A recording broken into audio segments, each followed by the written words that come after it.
네, 조금 전 2시 자녀 입시 비리와 감찰 무마 혐의를 받는 조국 전 법무부 장관에 대한 1심 선고 공판이 시작됐습니다. 약 3년 2개월 만에 1심 선고인데 자녀 입시 비리 관련 혐의는 대부분 인정이 됐습니다. 우선은 관련 내용 손정희 변호사와 짚어보겠습니다. 어서 오십시오. 안녕하세요. 네, 조국 전 장관의 1심 선고 공판 지금 한창 진행 중입니다. 관련 혐의가 12개 정도 되기 때문에 이와 관련해서 지금 속보로도 계속 들어오고 있는데 저희가 하나씩 반영을 하면서 대담 이어가 보도록 하겠습니다.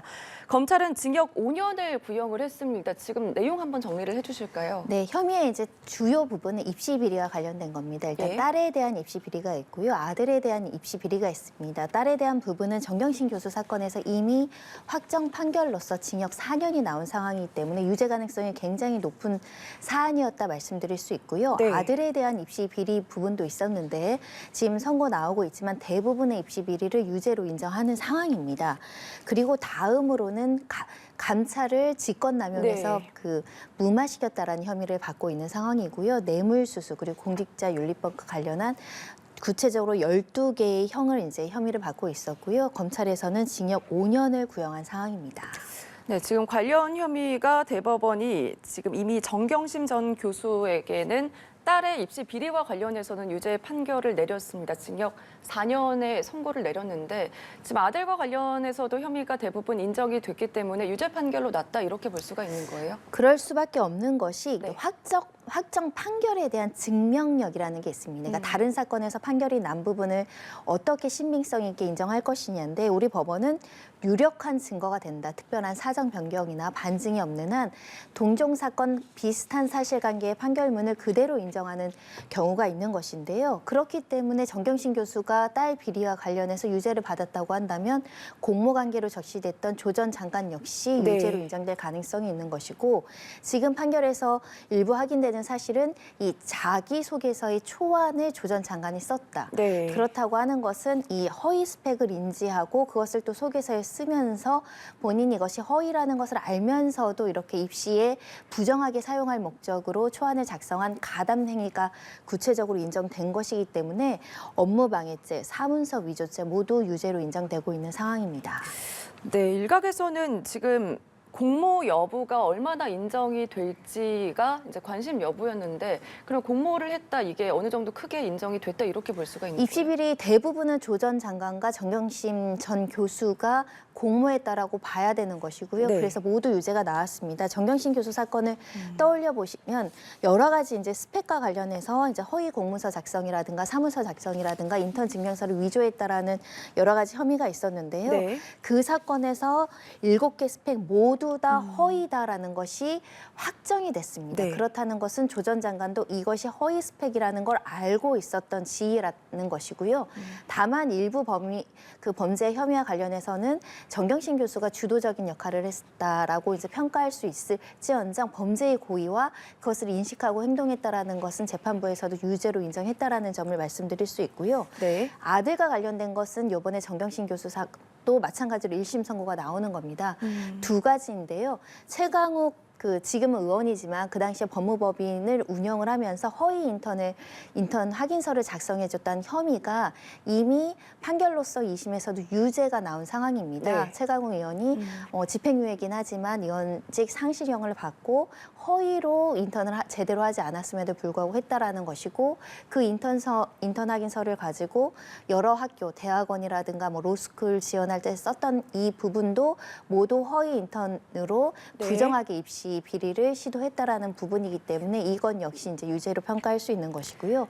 또 하나는 이제 미국에 있는 대학교에서 온라인으로 시험을 봤는데 그때 이제 부모인 정경심 교수와 조 전 장관이 도와준 부분, 이 부분과 관련해서도 업무방해 혐의를 인정을 한 겁니다. 네, 지금 말씀을 들어보면 아들 입시 비리 혐의도 유죄가 나왔다. 이렇게 본다면 아들에 대한 입학 취소가 처리될 가능성도 높다. 이렇게 볼 수가 있어요? 일단은 조금 지켜봐야 되는 상황입니다. 왜냐하면 국내 대학이 아니라 예. 외국 대학에 대한 부분이고 또 입학 과정에서의 어떤 허위가 아니라 그 과정에서 온라인 시험을 한 부분에 대한 그 평가가 그 내부의 학칙이나 이런 것들로 이루어져야 되는 상황이고요. 그렇기 때문에 지금 이 상황이 취소까지 갈 것이라고 단언해서 말씀드릴 수 있는 게 아니라 지금 1심에 불과합니다. 네. 그래서 2심 대법원까지 이제 결과를 지켜봐야 되는 문제도 있습니다. 네, 저희가 방금 속보가 들어왔는데요. 법원에서 지금 조국 전 장관에게 징역 2년의 추징을 600만 원을 선고했다 이런 속보가 나와 있습니다. 앞서서 검찰 쪽에서는 징역 5년을 군형을 했는데 지금 들어온 속보에 따르면 징역 2년에 추징금 600만 원을 선고를 했거든요. 관련 내용 어떻게 보십니까? 일단은 정경심 교수가 징역 4년을 네. 확정을 받았는데 그 절반에 이르는 징역 2년을 선고받았다라는 것은 결국은 행위 가담의 정도가 정경심 교수가 입시 비리를 주도적으로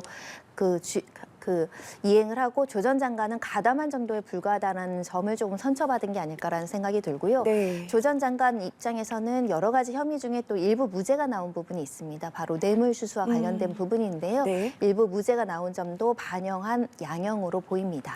네, 어느 정도 지금 아들 입시 비리 혐의에 대해서는 인정을 해서 유죄가 나왔고 지금 뇌물수수 혐의도 받고 있는데 이 부분에 대해서는 어느 정도 인정을 하고 어느 정도는 무죄 선고가 나온 거잖아요. 이 내용도 좀 구체적으로 짚어주실까요? 네, 사안은 이렇습니다. 조 전 장관 딸이 이제 그 의학전문대학원에서 이제 공부를 하다가 네. 낙제를 2번 당했음에도 불구하고 600만 원의 이제 장학금을 수수한 것이 특혜성이고 대가 관계가 있는 뇌물이다라는 혐의로 이제 검찰은 뇌물 수수로 기소를 했고 뇌물을 공여한 교수도 이제 기소를 하면서 그 당시 조 전 장관이 공직자의 진분 상당한 영향력이 있는 지위에 있었기 때문에 부산대병원 병원장이라든가 여기에 이제 영향력을 행사할 수 있는 대가 관계가 있다라고 이제 뇌물 혐의를 적시를 했지만 재판부 1심 판단은 뇌물 부분은 업무 대가성이 인정되지 않기 때문에 네. 무죄이다라는 것이고 다만 공직자 신분에서 함부로 돈을 받으면 안 되는 청탁금지법이 있는데 소위 말하는 김영란법을 위반한 사실은 유죄다 이렇게 평가를 한 것인데요.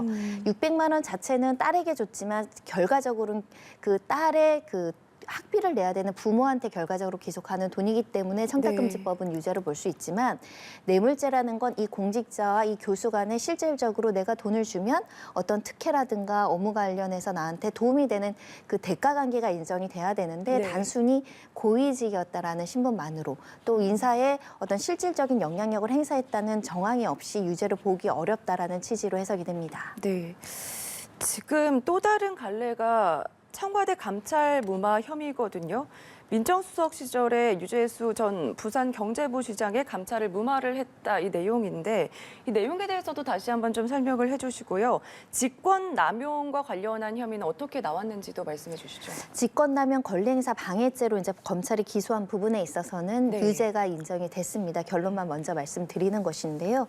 그 사안을 떠올려 보시면 유재수 전 부시장과 관련한 각종의 비위 첩보가 그 민정수석실에 이제 첩보가 전달이 됩니다. 네. 그 과정에서 실질적으로 이제 감찰 업무를 개시를 하긴 했지만 중간에 감찰을 중단을 지시를 하고 사표를 받는 선에서 이 문제를 일단락시켰는데 그 안에서 이제 반부패 비서관이나 일부 다른 수사관들 다른 이제 비서관들 같은 경우는 더 감찰하거나 수사를 해야 된다라는 의견이 있었음에도 불구하고 이것을 묵살하고 사표를 받는 선에서 정리한 것이 직권남용 혐의 아니냐 이렇게 본 것이고요. 네. 검찰에서도 이렇게 부정한 비위 사건이 발견이 됐다라고 한다면 이것을 철저하게 감찰해서 필요하다면 수사기관으로 넘겨야 되는 책무가 있음에도 불구하고 특수한 여건 관련된 인사를 하거나 특수한 인적관계라는 이유로 이것을 무마한 것은 직권남용이다 이렇게 기소를 했던 사건입니다. 네. 다만 조 전 장관 측 입장에서는 이 관련된 민정수석의 업무가 아니라고 한다거나 직권남용이 아니라고 한다거나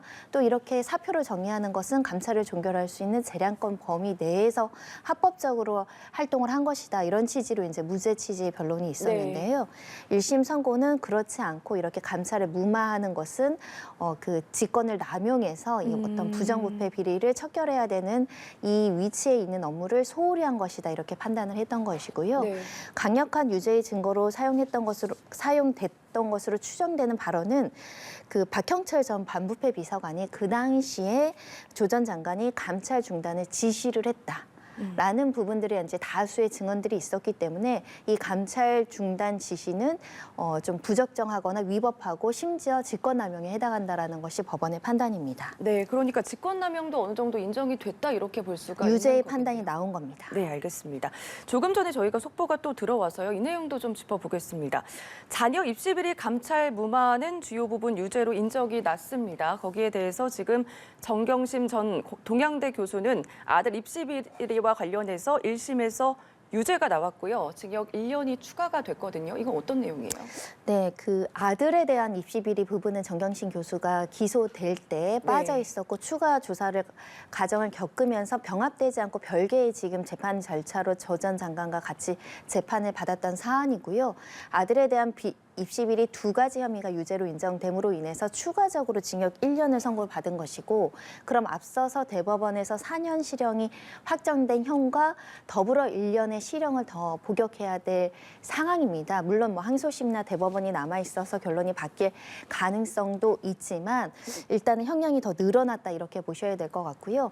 이 아들 입시 비리와 관련해서 로펌, 법무법인에서 활동 제대로 하지 않고 인턴 확인서를 썼던 부분은 다른 사건에서 이미 확정된 사실관계라서 허위 인턴이라는 것이 확인이 됐고, 그리고 이 허위 인턴서를 입시 과정에서 활용했던, 그러니까 사문서 위조라든가 허위 자료를 활용했던 것도 확인이 됐기 때문에 유죄가 불가피했다 이렇게 보시면 될 것 같고요. 네. 집행유예가 아니라 실형이 선고될 수밖에 없었던 것은 재판부가 이제 일관되게 설명하는 것처럼 우리 사회의 공정 그리고 기회균등이 굉장히 중요한 사회적 가치가 됐기 때문에 입시 비리와 관련해서는 엄단한 판결을 내리겠다는 취지에 맞물려서 징역 1년의 실형 선고가 나온 겁니다. 네.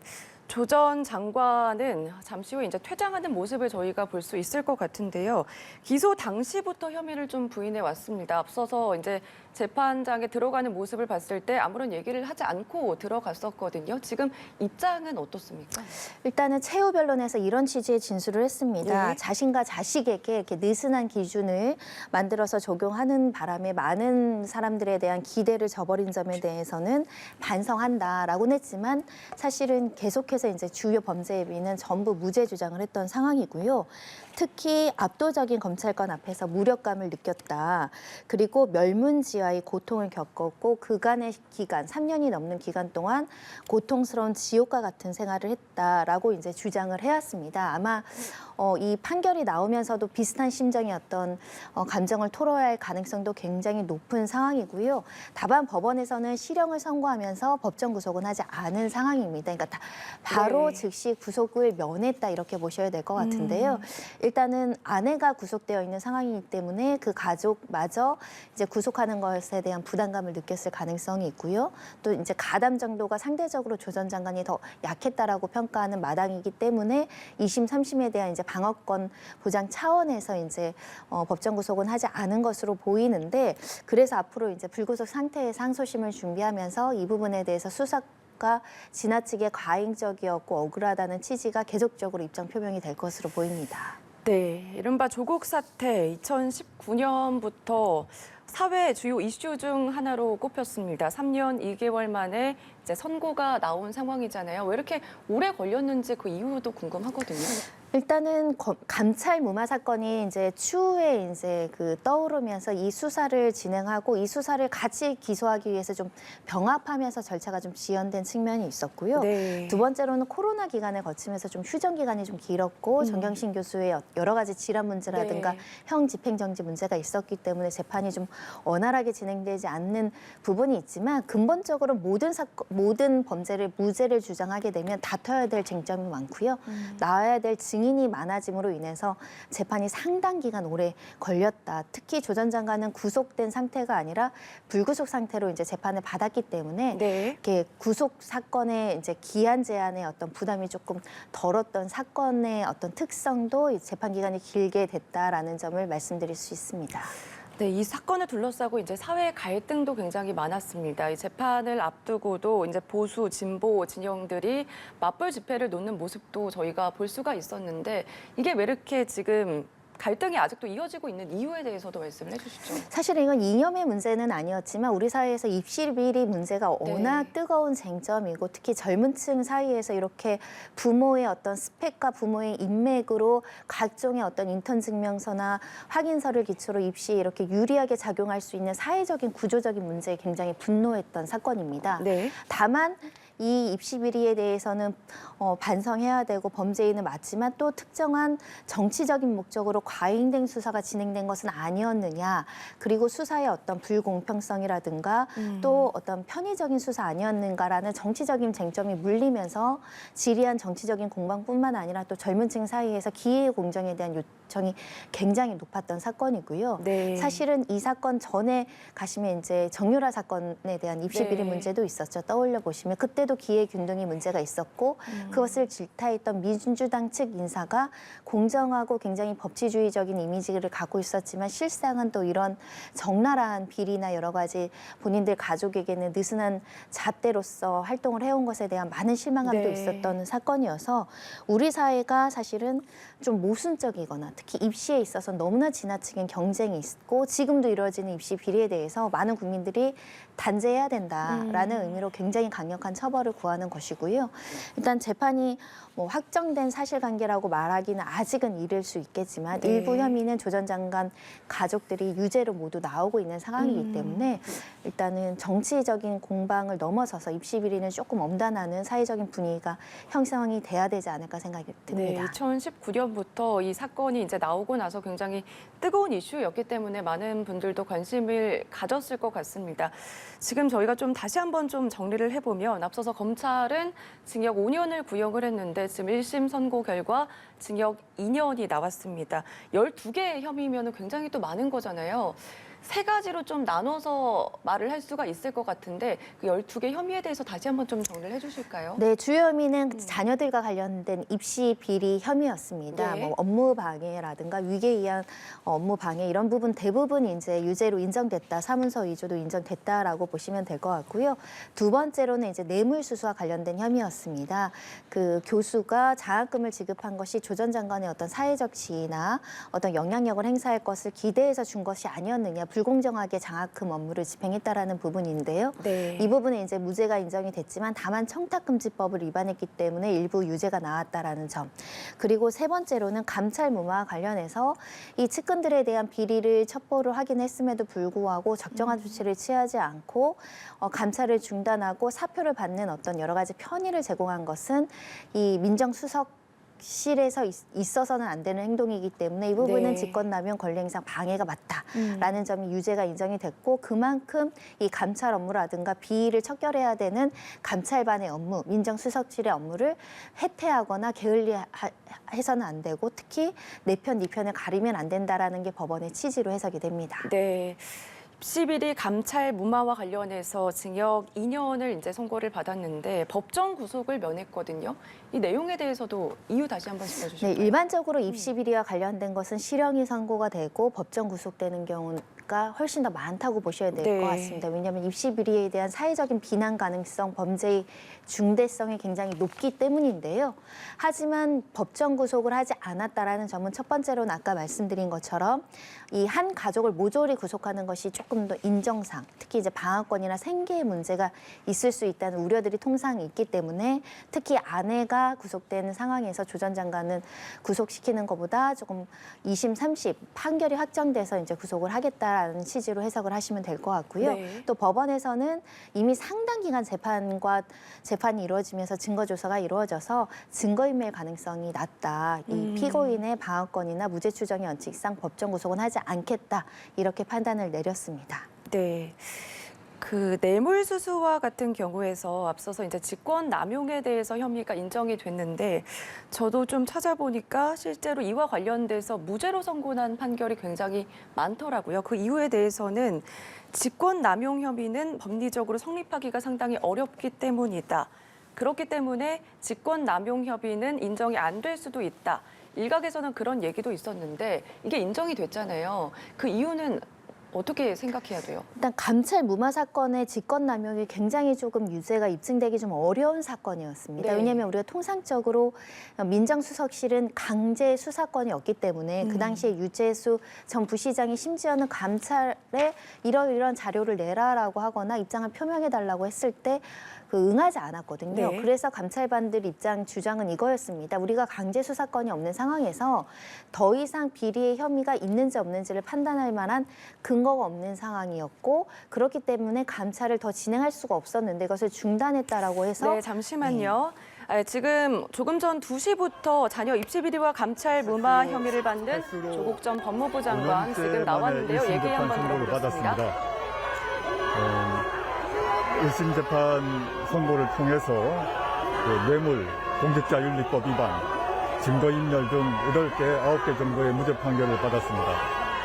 이 점에 대해서 재판부께 깊은 감사를 드립니다. 다만 직권남용 등에 대해서는 유죄 판결을 내렸습니다. 이 점에 대해서 항소하여 더욱더 성실하게 다툴 것입니다. 그리고 1심 재판 선고를 받은 날만큼 소회를 약간 말씀드리겠습니다. 2019년 제가 법무부 장관으로 지명된 후 여기 계신 언론인 여러분 포함하여 당시 검찰, 언론, 보수야당은 제가 사모펀드를 통해서 권력형 비리를 저질렀다고 십자포화를 퍼부었습니다. 어떤 분들은 제가 그 사모펀드를 통해서 정치자금, 대선자금을 모았다고 주장했습니다. 그러나 저는 사모펀드에 대해서는 기소조차 되지 않았고 저의 배우자 정경심 교수도 사모펀드 관련해서는 거의 모두 무죄를 받았습니다. 물론 이 점을 말씀드리는 이유는 오늘 사건 재판과는 관계가 없지만 이 사건이 어떻게 출발했는가에 대해서 말씀드리는 것입니다. 오늘 1심 재판 판결에 대해서 겸허히 받아들이고 남은 유죄가 난 부분에 대해서는 보다 성실하고 진솔하게 2심에 항소하여 무죄를 다투겠습니다. 감사합니다. 입시비리 의혹 관련해서도 무죄가 선고됐는데 이거에 대해서는 그러면 검찰의 수사가 부당했다는 말씀이신가요?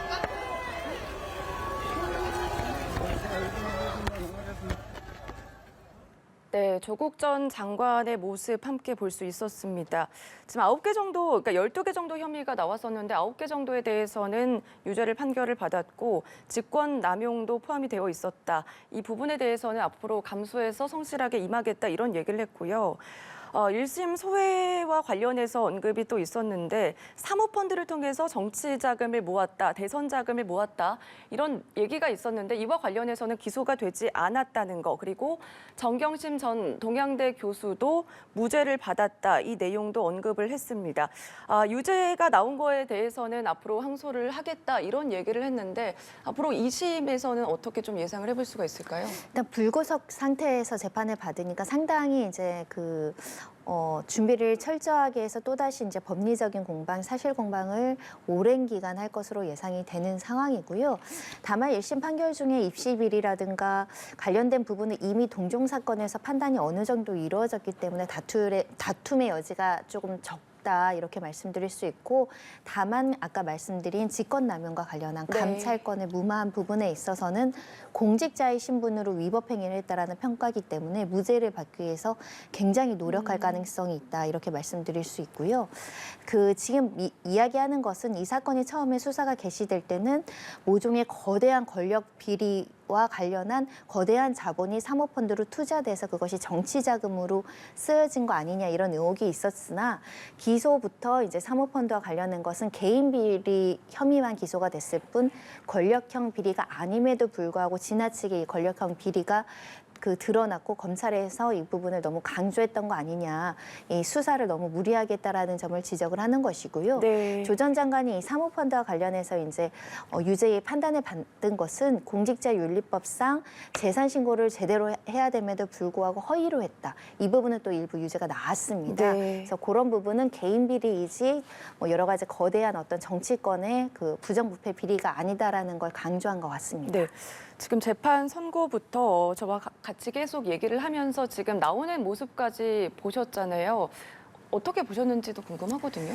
굉장히 씁쓸합니다. 왜냐하면 조 전 장관이 가지고 있는 이미지는 일단 서울대의 법대, 네. 우리나라의 최고의 학교로 불리는 학교의 법대 교수로서 특히 여러 가지 이제 형사소송법 법 관련된 저술을 많이 했던 기억이 있고 또 피의자의 권리보호라든가 인권을 굉장히 많이 이야기했던 대표적인 인물로 주창되었던 사람인데 이제 법무부 장관이나 여러 가지 정치적인 활동을 하면서 실제 수사를 개시했더니 이렇게 가족 간에 이렇게 자녀들에 대한 입시의 부정, 할 수 있는 엄마 아빠로서의 인맥을 만들어준다거나 허위 인턴을 한다거나 논문을 작성을 해준다던가 이런 것들을 보면서 일반 서민들 입장에서는 굉장히 상실감과 박탈감을 가질 수밖에 없는 사건이다. 네. 그러는 바람에 양분에서 정치권에서 정말 뜨거운 쟁점으로 있었을 뿐만 아니라 국민의 절반이 거의 나뉘는 것처럼 정말 갈등과 고통을 네. 겪었던 사건이라서 더 씁쓸하지 않을까 생각이 들고요. 그럼에도 불구하고 입시 비리 사건 동종 사건에 비해서 징역 2년은 과하다라고 보기는 좀 어려운 측면이 있습니다. 그만큼 이제 조 전 장관이 주도적으로 하지 않았다라는 점이 반영이 됐을 가능성이 있지만 적어도 입시 비리와 관련해서는 국민들한테 진정한 대국민 사과가 있어야 될 필요가 있지 않을까라는 개인적인 의견 한번 드려보고요. 다만 조 전 장관 사건은 1심 선고가 나온 것이기 때문에 또 2심, 3심에서는 결과가 바뀔 여지가 있습니다. 네. 그래서 좀 차분하게 기다려 보시는 것이 필요하지 않을까 생각이 듭니다. 그러니까 2심, 3심에서는 결과가 바뀔 수 있다고 좀 말씀을 해주셨는데 어쨌든 지금 징역 2년을 선고를 한 거잖아요. 그 2년 선고에 대해서 결과에 대해서 변호사님의 좀 견해도 궁금하고 앞으로 2심, 3심은 아직 조금 기다려야겠지만 어떻게 예상을 해볼 수가 있을지도 궁금하거든요. 대다수의 범죄의 공범으로 적시된 정경심 교수, 아내가 징역 4년, 1년이면 네. 총 5년이죠. 5년의 실형을 복역해야 되는 상황에서 조 전 장관이 2년형을 선고받았다라는 것은 어느 정도는 행위 가담 역할 분담의 그거를 따져서 조금은 이제 양형에서 유리한 위치를 차지했다. 다만 조 전 장관은 정경심 교수와 다르게는 굉장히 공적인 인물이죠. 공적인 인물로서 정의와 여러 가지 기회 균등을 이야기했던 사람이 실질적으로 입시 비리에 가담했다라는 점은 오히려 사회적인 비난 가능성이 더 높을 수도 있습니다. 그럼에도 불구하고 법정 구속하지 않고 불구속으로 재판받을 수 있다라는 것은 그만큼 3년 동안 정말 경찰도 유례를 찾아보기 어려울 정도의 압수수색 양이라든가 여러 가지 이제 과잉된 수사가 아니었느냐 이런 이야기가 나올 정도로 철저하게 수사하고 증거 조사가 이루어졌던 사건이기 때문에 증거인멸 가능성이 낮다 이렇게 평가됐던 것이라고 이제 보셔야 될 것 같고요. 네. 다시는 우리 사회에서 이런 입시 비리가 있지 않도록 사실은 로펌에서 인턴 확인서 쓰는 거는 그동안에 우리가 구체적인 기준을 갖고 있지는 않았습니다. 네. 그냥 그건 사기업이고 작은 사무실에서 변호사가 쓰는 허위 인턴 내가 확인하면 되는 문제고 마찬가지로 교수들도 논문 저자를 올리면서 내 재량권 이제 논문에 저자를 올렸던 그 암암리에 이루어졌던 모든 일들이 이제는 입시 비리로 연결될 수 있고 기회 공정이나 균등을 깨트릴 수 있는 범죄가 될 수 있다라는 사회적인 경각심을 이 사건이 우리에게 줬다라고 생각이 들고요. 지난하게 너무 정치권에서도 싸움이 됐고 국민들도 이 사건 때문에 피곤했던 면이 있기 때문에 2심, 3심은 조금 조속한 판결을 통해서 진실을 빨리 발견하고 종결을 해줘야 또 새로운 어떤 미래로 나갈 수 있지 않을까 생각을 해봅니다. 알겠습니다. 조국 전 장관과 관련해서 1심 선고에 대한 얘기 여기까지 들어보겠습니다. 지금까지 손정혜 변호사와 함께했습니다. 고맙습니다.